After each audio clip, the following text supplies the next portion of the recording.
ang mundo, kanilang pangarap at adhikain. Sa bansang makabata, pag-aarangay inuuna, pagmamahal sa kalikasan, handog sa kinabukasan. Sa bansang makabata, bawat isa'y may papel, pag-unlad ng lipunan, aktibong nakikipagtulungan. Makabayan sa puso, bayan ang unang tungkulin. Isang bayang matatag, sa lipunang ito'y panatag. Mga kabataang nagmamahal sa kulturang Pilipino, sa tradisyon at kasaysayan, sila'y masigasig na nag-aaruga.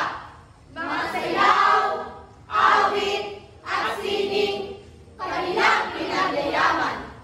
Ang pagmamahal sa lahi, sa puso'y tunay na nag-aalab.